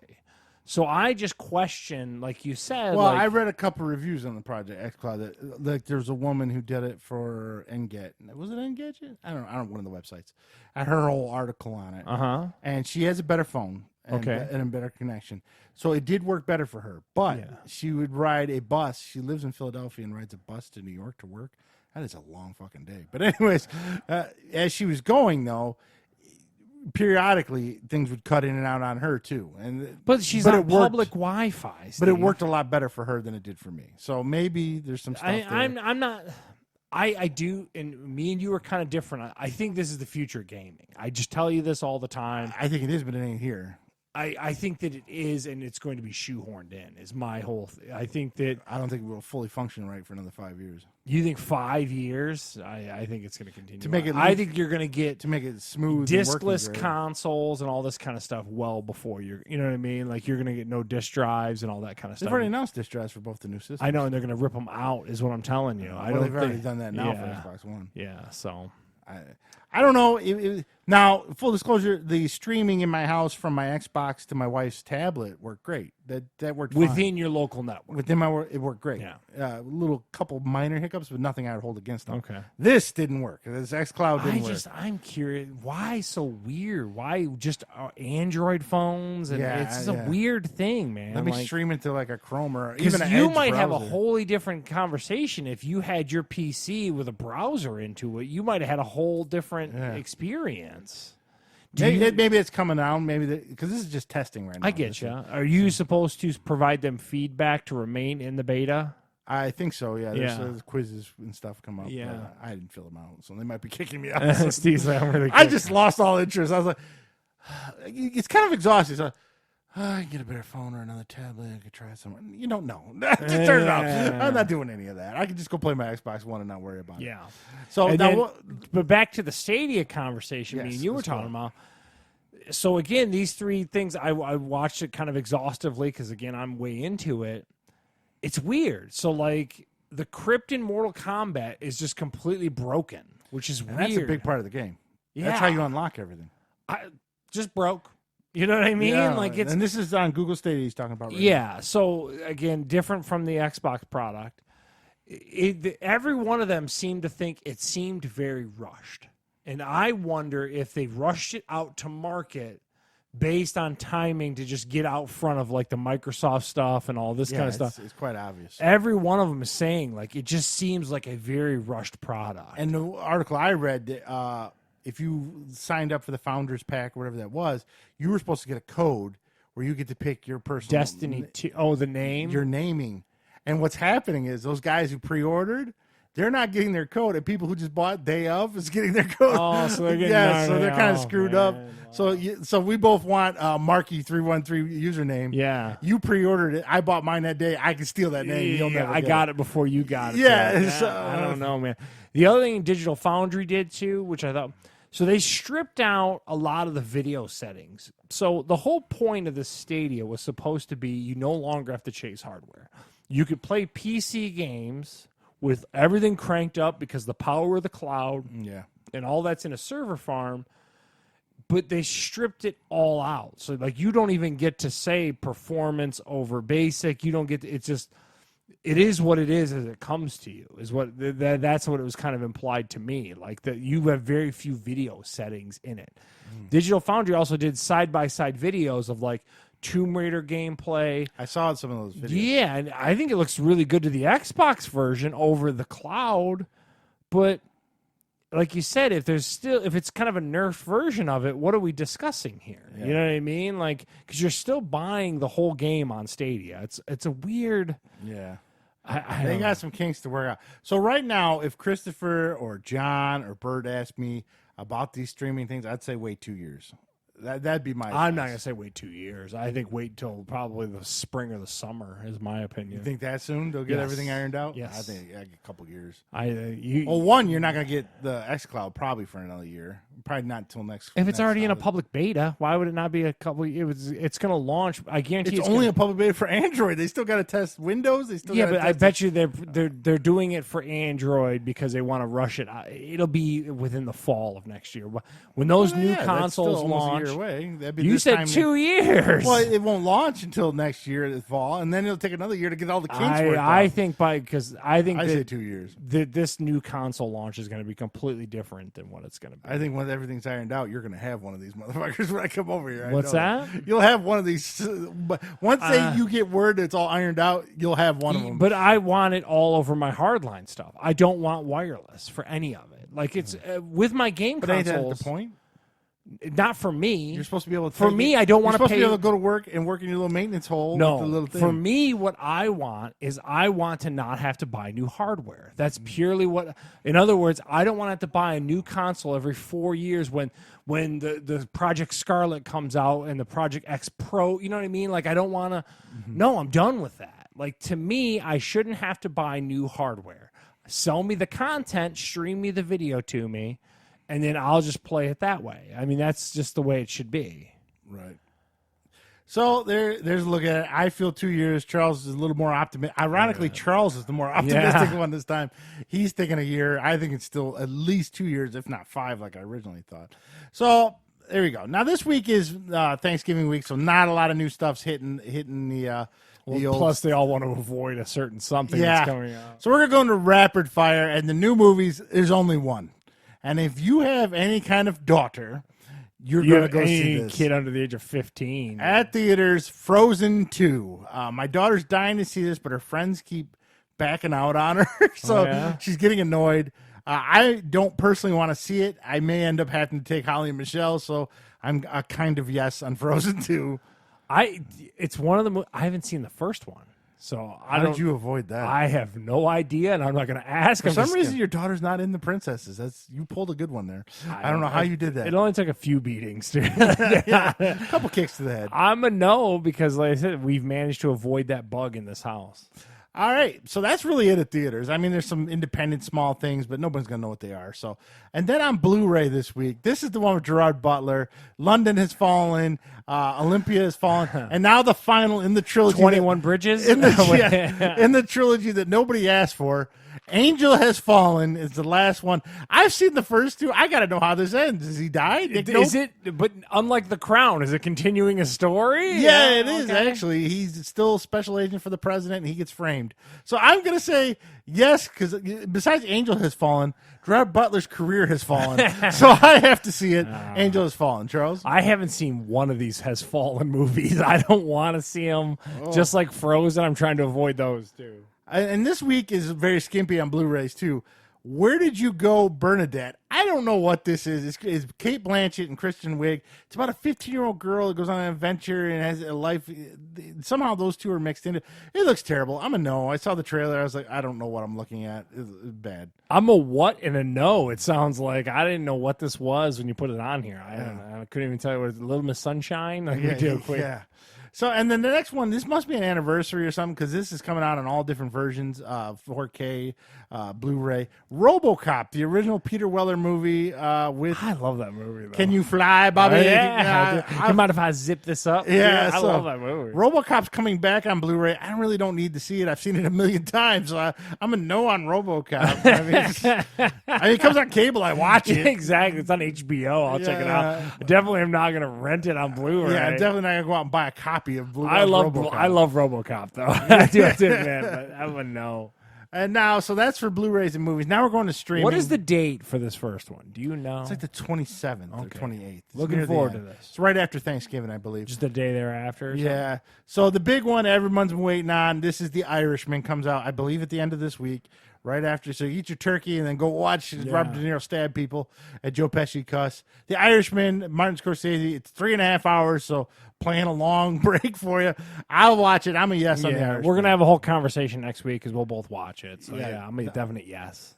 And one thing Netflix cranks out, it's a lot of stand-ups. And I there's don't know a new who one. this is. Mike Birbiglia. If you saw his picture, you'd know who it is. You've seen him around. He's a young. White guy, mid-30s. It's another stand-up. I can't think of what he's been in, but if you see his picture, that guy on the right, you've seen him before. I guess He shows up in a lot of sitcoms or comedies. usually a supporting actor. He's got to stand up because that's what Netflix does. I don't know him enough to want to watch his stand up, so I'm a no. I'm Mike whatever. I like a good stand up. Yeah, they really are cranking them out. Man. Yeah, I mean, I guess I'm a maybe. Kind of depends on what the little trailer will kind of if I chuckle at that. Yeah. Now, there's another new one that came out maybe last week. I must have missed it. It's called Claus. It's an animated Santa Claus movie on Netflix. It looks very Disney-ish, but I'm a no. Holly didn't want to see it, so I'm a no. Did you Claus? Yeah, did you see the preview for that? I'm a what? I don't even know what this is. It's like an old school 2D Disney animated kind of movie. Why? It looks like that. Well, for the kiddies, it is Christmas Why? time. And then the last one, the night before Christmas. This is funny because it's an actual night from England. Cause it ends up in a time machine or something. Like a night. Yes. Is what you're saying. It shows up in modern days, and Vanessa Hudgens almost runs him over with a car. So it's like, it looks terrible. Sounds like it should have Heath Ledger in it. Oh, I'm a no on the night before Christmas. I'm a huge no. It's like a Hallmark movie. So every good thing on Netflix you get, there's 3 or 4 bad turds to go with it. That's it. Now for games, I got to admit, this fall and winter has been really bad on games. Yeah. And this generation of games has been. You finished the Star Wars game and loved it. Yes, I did. And now we got nothing else because Worms Battleground and Worms Weapons of Mass Destruction are a re-release from the 360 days. Now, I've never played a Worms game. Games can be fun, though. And these are only, this game is both games together for $30, so it's not a bad deal. Sounds expensive for a Worms game. But it's 2 games in one. It's I don't know. Worms games are very much like Angry Birds. Like you're just literally trying to it's. Oh, I've never played them. I've always seen them from a distance. So it's you kind of strategically have to attack one another. It's not. It's a phone game extended. All right, so I'm a no on Worms Battleground. Now that Charles explained it to me, are you going to get the Worms game? No, not at all. Now this next one kind of snuck up on me. I saw the ad. It must be a lower budget. Ancestry's Legacy. It's a real-time strategy game. It's coming out for all the consoles, and you're Vikings. So that's. I thought kind of cool looking. I've never heard about it. I don't know. Is it a console release, you said? And PC at the same time. But since it's so under the radar, it means it's probably a turd. So I'm a no on that one. Yeah, the fact that me and you both have never heard of it doesn't bode well. But it looked cool. The screenshots and stuff I saw, but you didn't get a chance. Now, this last one, it was free on Xbox Gold not too long ago. Me and Holly played. It's a lot of fun. What is it? Overcooked and then Overcooked 2. Is it Cooking Mama? Or are you trying to get your little chubby characters, and you got customers. You're in a kitchen. So like Holly would chop the lettuce and the meat. I would cook the meat. You had to throw it all together, put it up on the counter, and just keep going. Like all sounds over like a job. What but it's crazy. Like an earthquake will happen in the middle of the thing. It was a lot of fun, but not enough to buy. So it was just free on Xbox Live. So I'm a no on the overcooked packaging. I was a what? I didn't know what that was. I bet you Lorna would probably really like it. So if you ever get a chance to play one of those, because it's only like $10, I imagine the 2 of them together are only 15. So there's a little look. It's very sparse. I think everything's going to be on cruise control till the first of the year as far as releases go. I mean, you're going to have movies. You're going to have some big movies coming up with the holidays. But the Star Wars and all that. But games, I mean, we're pretty much done with games. I mean, I was like, oh, the list of everything got postponed till February and March. Like all the Ubisoft games and a lot of stuff got pushed back. They were supposed to be coming out. So Charles, the funny part is you figure they push them back to correct them and make them better. Instead, they'll still be broken. Yeah, they'll still be terrible. So there you go. So there's your rapid fire. And Charles, who's punching each other? Yeah. So for the pugilism report, we had no events this past weekend. The UFC went dark until December 7th. That's an ESPN event I talked about last week, which has a pretty decent card. But there's a few little pieces of news that happened this week. So Mark Hunt, who fought Brock Lesnar at UFC 200, who actually lost to Brock Lesnar at that event, but then Brock Lesnar got pinched for the drug failure. He failed a drug test. He sued the UFC for his purse of the $2.5 million. It just got thrown out of court. So he does. To me, I don't know. It sounds, but there's probably so much contract stuff involved. He'll probably never fight again in the UFC. Who's that? Mark Hunt. Yeah, never. You sue your boss. I don't think they're going to keep you around. But I'm sure it had something to do with contractually he had no choice or something. It didn't come down to what was probably morally right. It probably came down to what was in your contract is what I would say. But he went off on the UFC and Dana White and all this kind of stuff. more fallout from the fact that you can't pass a drug test, Brock Lesnar. The other things of note, Mayweather wants to fight in 2020. He wants to fight Manny Pacquiao again. Is the world waiting for this? I think that Floyd Mayweather's broke, is what I think is happening. He goes through money what is he buying to go through like $200 million? He walks the streets with like a stack of cash. You know what I mean? He's a crazy person. Yeah. And then he also wants to do another UFC crossover fight because he really must need the payday. This is what it sounds like to me. No one's signing up with that besides McGregor, right? I don't know. I guess you'd that have to Jorge rematch. Masvidal might fight him though, because that was that whole big thing after the Nate Diaz fight. Mm-hmm. So you could get two different names. At the end of the day, just a money grab and a half. And then the other one that was pretty good news. So John Jones is going to fight yet again. He's going to fight Dominic Reyes.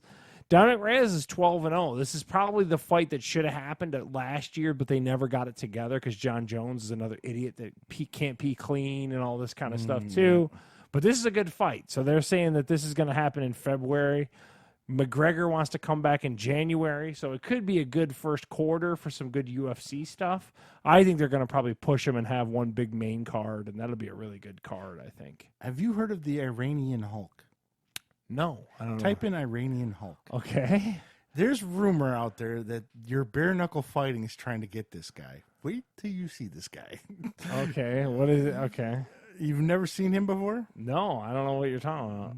It came up as Google searched Iranian. That's Jesus Christ. He's got like cartoon proportions. Yeah, is this guy real? Like he looks like what's his nuts, Zangief. He's got I don't know. He must have some kind of plastic surgery. Man. So he weighs 390 pounds. See, four down. See where it says? Yeah, announces Iranian Hulk. Wow. Yeah, your bare knuckles are trying to get this guy. Wow. I don't know who's gonna fight. Jesus. Dig up King Kong Bundy. I mean, who's gonna fight? So the Iranian Hulk might be coming to your favorite bare knuckle. I'll check that out. Just to see. Can he even swing his arms? So yeah, that dude. I saw him years ago, and then I'm surprised he's still alive. Trying to blow his heart out. I mean, it's so ridiculous. Blow his heart out. So let's go into the news, and the big news of the week, besides impeachment stuff, because I don't care about that. Yeah. Tesla released their Cybertruck. I'm for with you $39,000. Now, it didn't seem real. It didn't seem real. It almost like that blowtorch or that flamethrower thing he made, like it was a gag. Like, are they for real? It's like Randy brought it up when I showed it to him. It's like if you took a 1980s sci-fi movie and told them to make a truck for 2020. That's what I'm saying, like Demolition Man, or Blade Runner. If you've not seen it, please Google today Tesla Cybertruck. Yeah. It looks like a PS1 version of a angular and stainless steel. Don't get it at all. I thought it was a joke when I saw it. It was one of those things that did, and then did you watch the press conference? So he had armor-proof windows. He threw metal balls at it. They shattered on stage. Are you serious? Yeah, you didn't see that? No, I missed that. He broke both the front window and the back window trying to show that they're shatterproof. It was the weirdest thing. The other thing that's of note, and I put it in the show notes here, he got 187,000 pre-orders on this turd. It blew my mind. I don't even know what to say. It's so weird looking. They have like a camping attachment. I saw one of a whole lot of different ones. You can I don't know what's going on in that thing. So it's an all electric truck, right? Yeah, it's got 3 different types of motors apparently that are available. So when you put 39,000, that's for like the base model of it. Oh. It'll go up from there. So anyone worth having will probably be $50,000, just like an F-150. But it looks insane. It looks like you said, like something out of an 80s sci-fi movie. Yeah. So the Tesla truck it's is real out there. Because people rode in it. You know what I mean? Yeah. Like maybe it looks better in person. Maybe it's one of those things where you got to see it to believe it. You know what? They have a Tesla store in Somerset Mall. Maybe they'll get it. If they do, I gotta go see it. I gotta see this thing. It just seems so far. I saw their SUV and I saw their car, and both of them look nice. But this truck, the SUV looks really nice. Yeah, the SUV is a really premier one. The cars, the newest one doesn't feel, but like, what is it? The P90 or the one that's the sedan that's before like the Model 3, like the model whatever it is. It seems kind of dated. I see them a lot now charging the Bolt and stuff like that. Like, so they're at the airport charging their stuff. the more expensive Tesla kind of seems a little like it's not aging well, I guess is what I'm trying to say. It's just, well, don't it's know, like man. they're like Apple. You know, whatever they do, they got the diehards that are going to follow it. And that whole thing is crazy. That truck, it blew me away. The cool thing was it is had it going to get as many miles as your car? 300. It's going to get more. Oh, okay. And my car, speaking of which, is struggling in the winter. My mileage went down to 150 on a full. Oh, really? Yeah. So I lost almost 100 miles, and this is before I even do any kind of climate And adjustment. it hadn't been super cold yet. Well, I'm talking about when it was really cold, when we got the snow and stuff like that. Yeah. I mean, like January, we could get -10, -15. I lost like Well, you 100 gonna get 50 miles when that happens? It doesn't matter to me. I charge for free. Ha. So, but the point being, like, and the reason why, from what I was gathering as I was looking around online, there's an internal heater that keeps the battery pack regulated temperature-wise. And apparently that's a big draw on these electric cars. So it's one of those things where I think it's made for like California where it's 70 degrees year round. I mean, I can make it work for me, but I would say the average person, if you didn't have range anxiety at 250 to go down to 150, you know what I mean? Yeah, like that's pretty crazy. Yeah, that sucks. So there you go, people. You want to see a PlayStation 1 graphics truck? You go to Tesla and buy. I couldn't believe it was real. I was like, are they serious? You didn't see him smash those windows. It was No, the I missed that funniest part. thing ever. I didn't watch the press conference. I just saw some of the pictures, skimmed the article a little bit, and saw the price. And I was like, well, that is pretty crazy. No one thought that was a weird design. I mean, I don't know, man. It's just crazy. So, like, you can see it right here. You see how they're broken? oh yeah. He threw a ball at them to show that they were shatterproof. And then they shattered. Yeah. Armored glass windows on Tesla truck breaking. Yeah, dude, I'm telling you. Oh, Jesus. That's like when Microsoft wants to debut some of the E3 that doesn't work. Yeah. So there you go. Who got fired for that? Yeah, someone did.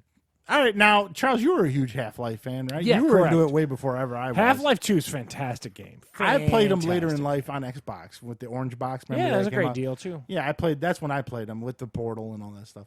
So the internet has been clamoring for Half-Life 3. They've been wanting it for years. Mm-hmm. And Valve just keep fucking with them. So they announced a new release It's for based on the Half-Life. character Alex and Dog, the girl that ran around with Gordon Freeman. Yeah. You know what I mean? So there is a new Half-Life game on the way, but it's not what you think. It's the VR game. I think it could be great. That's a prequel. I really do. The only But that's problem, not what everybody wants. Everyone wants the big Half-Life 3. Yeah, but I mean, I guess I'm a guy that's into tech and all that kind of stuff, so I have a different to see what Valve could do, because Valve went all in on VR, so it makes sense that they're trying to push that platform. The only problem is for me is there's been no conversation about PlayStation 4 for it, so I don't even know if I'm going to be able to play it. Right. Did you watch Superstore this past week? Yes. The weird Oculus commercial that happened in the middle of that episode? Yeah, they got to pay bills. I don't know what Yeah, happened there. Oculus Quest that was in there. I love Well, VR. it kind of went with the character because the guy in the wheelchair loves video games, so I could kind of That's see it. when he But when was he like started the going over the packaging. feature, And, yeah. oh my God, Steve! I was like, It was a this is little unbelievable. rough. That was a little rough. The whole episode was a little rough. Yeah, I'll be honest with you. The only highlight was watching Tina try to beat the record and get hit by a Yeah. car. But yeah, that was. It sounds great. I again, like you had said, I'm pretty much an OG Half-Life guy. I would like to see more in that universe. I'm not anti this at all, but A lot of people are pissed. They wanted Yeah. Half-Life 3. They wanted a full-blown game. Because the problem with these VR games, they're short and they're quick and they're not full-blown games, a lot of them. Besides, there's a handful that Yeah. are, like the Resident Evil and I think the Moss. But a lot of them are just, half-hour experience. if Valve's going to push some tech, it's, I'm Yeah, listening. Yeah. So, if you ever get a chance to play it, we'll talk about it on the podcast, but we don't know. I don't know. Right now, I can't. Yeah. It's not announced from my platform. So. Now, and we touched on this earlier, Charles, you will be happy to know Baby Yoda, who may be sitting next to Chewbacca one of these weeks, Dude, is on the way. Now, the reason why there was no Baby Yoda, and they had to keep it under wraps, right? they didn't want to release any spoilers, so they did not release any toy fair or anything like that. It goes to show you how big the Mandalorian is for that service, that they can stop the machine that is the merchandise for Star Wars. Is pretty, Yeah. you know what I mean? Like, And like I said earlier, some of the Mandalorians in the show are showing up in figures, like the heavy armored guy with the Gatling gun. Yeah. He's showing up. They're in the Black series. I don't know, I'm kind of tempted to get one of those. Who doesn't want a cool Mandalorian on his shelf? But so Charles get a Yoda. I'll get a Mandalorian. Dude, Nerd life will be for. I want like a 1-to-1 just scale little baby Yoda, dude. I just need a little plushy Yoda that's the same size as is on the show. I just can't. It'd be great if they can make him like robotic, like almost like a Furby that walks. Oh God, he doesn't say anything, just like moves his hands up when he walks in the room. Telling you. So Baby Yoda's on his way for Charles. Now, did you like the Viking series on History? I watched the first season. It got a little much for me. It got a little too over the top at times, and then they were killing off main characters. I liked the main guy, the main Offbrook. Yeah. When they killed his character, spoilers, in season 2, about halfway through season 3, I think it was, they killed him in a pit of snakes. It went into his son, right? Yeah, once he went into his sons, I was out. Now, the big show push for his wife and the mother of the kids. Yeah, in that the show. Shield. So the show was ending on History Channel, and now they're picking it up on Netflix and moving it 100 years into the future. I thought this was a prequel. No. This is taking after the fact. Yeah. So there's a famous Viking that landed on the east coast of Canada, and that's the Leif Offbrook or something his name is. They got Brooks in a lot of their names. That's where the series is going to pick up on. Okay. So he's supposed to be one of the most famous Vikings in history. So we'll see what happens there. If you're a big Vikings fan, it's coming back to Netflix. Very popular show. Yeah, like I said, I like the first 3 seasons. Is the OG, the History Channel version available on Netflix? That I don't know. I know you can rent it. I know you can rent all the Viking series at Family Video and stuff like that. But as far as being on there, I don't know. That's a good question. Yeah, because I would assume that, they would want all that stuff available. I don't know. It's all airing out. Probably, especially when they go to launch the season. Like I think The Expanse is moving everything over to Netflix. Yeah, because I'm a big Adam Savage fan, as I've talked about on the show. He's always on the set of there, and he was showing the Netflix version of Expanse. That show is not good. I love Adam Savage, but that show is not good. I couldn't make it to the first season. Dude, it's brutal. Randy loves it. He said, what Randy told me is the first season is brutal. God, man, I'm so tired. But then the second season picks Are you, up. because you do it to me all the time, too, because you did it to me on the Clone Wars. I'm sick of asterisks of every show. Okay, the first 15 episodes are hot garbage. See, episode 16 is when it hits its stride. You know what I mean? Like, it's like, what Why the do you have to stick along that? Yeah, I know what you're like, saying. why do I got to Well, sit that's through what separates crap? the great shows for the good shows, right? Yeah, the great shows are great from the minute they go. Good shows get great or get good after about a season or two. And because, like, you could make the case for a lot, like, Breaking Bad's a great show, like, where it does take a little while to kind of get its footing, and when it finds its footing, it's an amazing show. But, like, what is this? I don't know. It's just annoying. Oh, there's one last thing I forgot in the reviews. I was going to put it in there. I did watch Saturday Night Live with Will Ferrell last night. Did you watch that? You did? No, I bailed on Saturday. I can't watch it. I just can't do it anymore. I was just about to say, it was not great. I mean, Ryan Reynolds showed up. I like Ryan Reynolds. Ryan Reynolds did something. The director of Deadpool came out against him. Did you see that? No. Saying that he's the reason why he left because Ryan Reynolds has this weird view of how he wants to do everything in Deadpool and all this stuff. Well, I'm going to go on Ryan Reynolds' side because I saw Terminator Dark Fate, and he directed that. So I'm sticking with Ryan Reynolds on this one because Deadpool 2 was not that bad, and Dark Fate was a turd. Oh. Yeah, it was. He didn't do any of his old characters or anything like that. There was no cheerleader. There was no. And it was all new skits, and it just wasn't. It wasn't funny. There's a couple things here and there that were a minor chuckle, but I thought, well, I'll give it a chance. But anyways, so Saturday Night Live, I don't get it. I'm just waiting for the Eddie Murphy episode. That's it. I don't know when that's going to happen either. So one last, it's not really a rant. This is just kind of funny. I was thinking about this the other day. So I'm in Harbor Freight, right? Is there certain stores you go to where it makes you feel a little more manly? Dude, I'm in a lot of stores now that so Heather laughs at me. I'm so comfortable at a Home Depot now. I'm insanely I'm at Home Depot so much. Do you feel like you lost if you have to ask for help at Home Depot? I never want to ask for where something is. I never ask for help at Home Depot. How do you be like that? Why don't you just ask Dad? Shut up. Take it 25 minutes, but I'll find what I'm looking for. I don't need no help.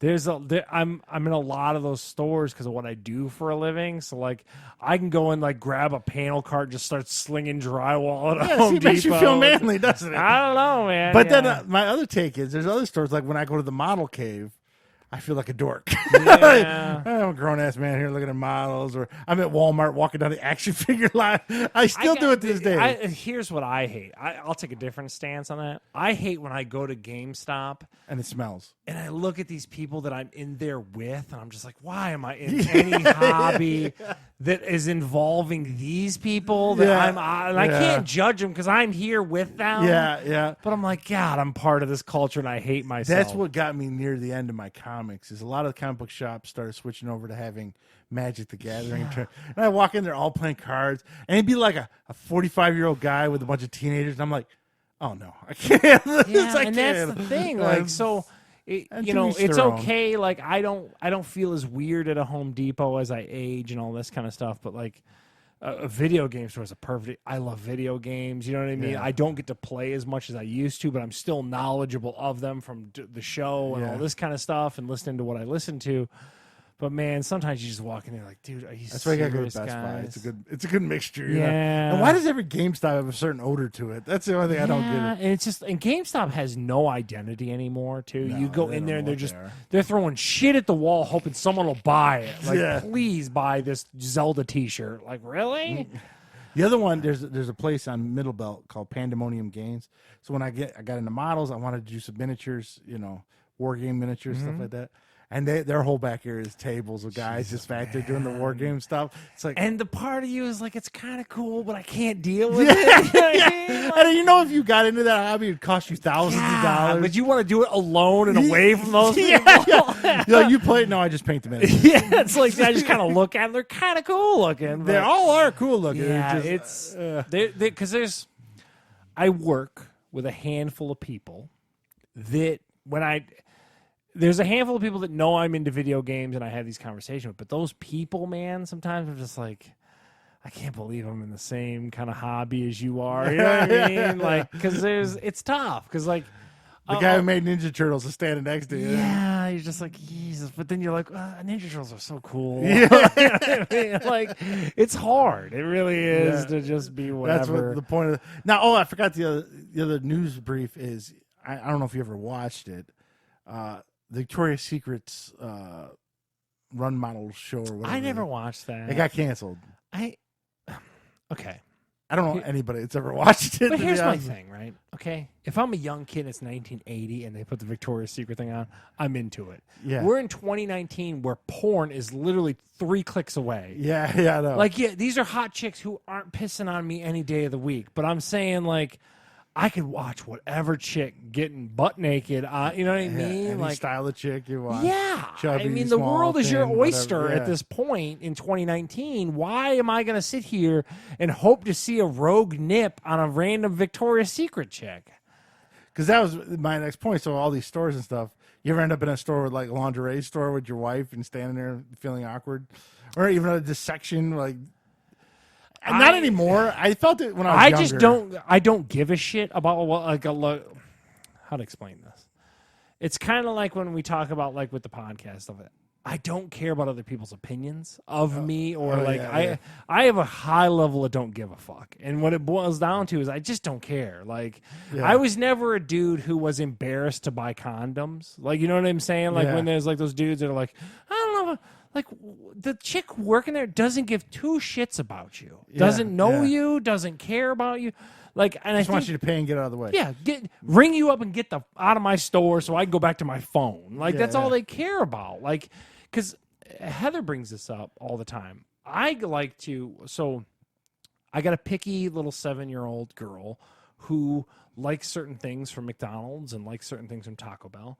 And I might not be into Taco Bell that day, but I'll just go to McDonald's and buy her some chicken nuggets and take that shit to Taco Bell and go get me some Taco Bell. Oh, I do that all the time. Yeah. Heather freaks out. Why? Like, she's convinced that like the kid working at Taco Bell gives a shit that I walk in with a sack of 20 nugs. I don't know what's going on. Like at some point, she takes it personally. Yeah, like it's God. like, dude, it's so weird. Because she gets like, we can't do that. What do you mean? I was the kid working there. I would have gave 2 shits if you walked in with Taco Bell at McDonald's. Yeah, I'd be like, what you got? Good taco? Yeah, I mean, well, I like that shit too. You know what I mean? Like, it's so weird. That's funny. That's someone that hasn't worked fast food. Yeah, and like I said, like when it comes to like a Victoria's Secret and all that. I don't, the random chick working there, first of all, is not going to bang me. So it's not like I'm going to ruin my chances. And at the same time, too, you can be like, he's a pervert. I don't, go fuck yourself. You know what I mean? I don't end up with Victoria's Secrets per se, but more like a Kohl's, where Michelle and Holly are trying shit on. I end up sitting there and yeah. I try to avoid that and just let them go by themselves. Cause it's not because I'm in that section. It's usually just the female set. Like Dad and I took Holly to JCPenney's because she needed shorts and a shirt for something. And that's it's the most mind-numbing shit. Oh, you're just standing there forever waiting for her to try everything as a on. Dude, you're like, just grab a pair of shorts, man. Yeah, it's like, how do you not know your your size by now? Dude, I know. And if the shit runs small, buy it up a size. Who cares? Yeah.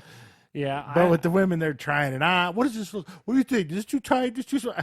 It looks fine. Just buy it. Let's get out of here. Who gives a shit, right? That's more important than how I look. Yeah. My time is more important. Like, just grab the shit and let's go. Like, you're way overthinking it. You know what I mean? Yeah. Like, and you met my wife and daughter. That's all they do is overthink stuff. Yeah, I don't know, man. But it's just, like I said, as I age, especially, I just don't care.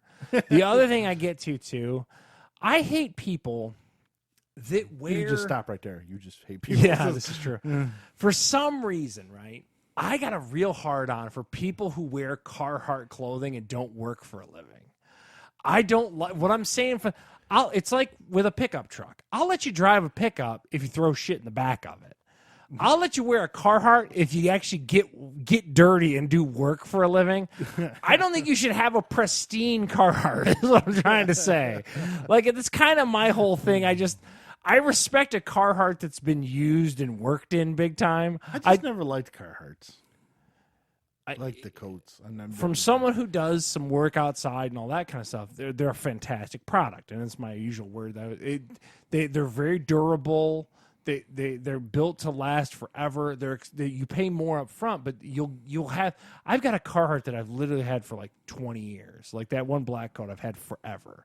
But what I'm saying is, I don't respect someone who works like as a web developer. Yeah, well, yeah. So, but you're not even guilty of it. I'm talking about like everyone knows. Like, there's a bunch of people who have a bunch of Carhartt. It's like, you've never worked outside a day in your life. Yeah, like, what are you never done doing? manual labor. Yeah, like you wouldn't know the first thing if you took him to a Home Depot. They'd be like, I don't know. Like, you should know your way around a Home Depot if you're gonna wear a Carhartt. You know what I mean? Like, so. Well, Carhartt got big with the wrestling and racing fans, didn't it? I thought it did. I don't know. A lot of guys who are into NASCAR wear Carhartts. I don't know why, but it could be a Southern thing. But I have a Carhartt story, so this is kind of funny. Yesterday, not really a Carhartt story, but at Joe's Produce, we're sitting there at the deli, right? And it's got all this Italian food in the deli. And I told you, $8.99 a pound. And they had chicken marsala, chicken parmesan. This big dude looks like Bill's stepdad. He's wearing a Carhartt. Yeah. But you could tell he's like a blue-collar construction worker guy. And me and Michelle are looking at the stuff, and they're like, $8.99. He looks over and goes, "There's a bunch of bullshit right here. You can go to," and he named some Italian restaurant. For $3 more, get a whole plate and a dinner. What the hell? Why is this so expensive? Like, he was old school as shit, huh? I want to look at him and go, you know where you're at? You're in like he's in like a douchey grocery You're in a store, douchey farm market. What did you expect? But he was not having those prices. I was like, your wife must have drug you here. He's pissed. Yeah, because I know if I go to Joe's Produce, I'm just going to spend, you know. But he was not. He was like, lasagna's $8.99 a pound. You get that one piece. You get a whole meal down there at Antonio's or wherever. I was like, wow. I was like, you're in the wrong place, buddy. But so he must work construction. But back to your point with the Carhartt, his coat he's wearing a Carhartt costs you $150. You know what I mean? Like, well, it looked a little ragged. So look how he's working. Well, he's working at it. So $8 for that lasagna, go yourself. Here's $150 for that Carhartt. You know what I mean? I don't know. It's I guess weird. where you spend it, but it was so funny. It felt like I was standing next to Bill's stepdad for a minute. Goddamn things cost too much. I can't say enough good things about Carhartt stuff. But. So there you go, guys. If you guys feel manly at certain stores, let us know. Yeah. And refuse to ask for help, because that's how it works at a hardware store. You don't ask. You just get it figured out.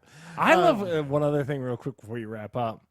I go, again, being a tradesman as I am now, like I go into quote unquote, I plunge toilets, but we go to like certain stores. And there's certain stores that are still really old school, where like the dudes working there, like still smoking at the counter and stuff like that. You feel like I feel like one of our grandfathers when I walk in there and I'm comfortable in those places. Like, you want to know the epitome of, like, you know, you feel manly. When there's a dude with like a big ass book and like stools up front that they got free from like a vendor, you know what I'm talking about? Like, they're right there, and the dude's working there smoking a cigarette. Oh my god! You get used to those places. See, you never worked at Farmer Jack's though. Being around those truck drivers and dads work, that's all old school stuff. Yeah, it's crazy. The last place I was in, it wasn't.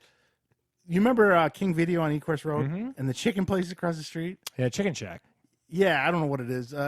Is it Chicken Shack? I think it's roasted chicken or something. I thought one day I'm gonna give me some chicken over there.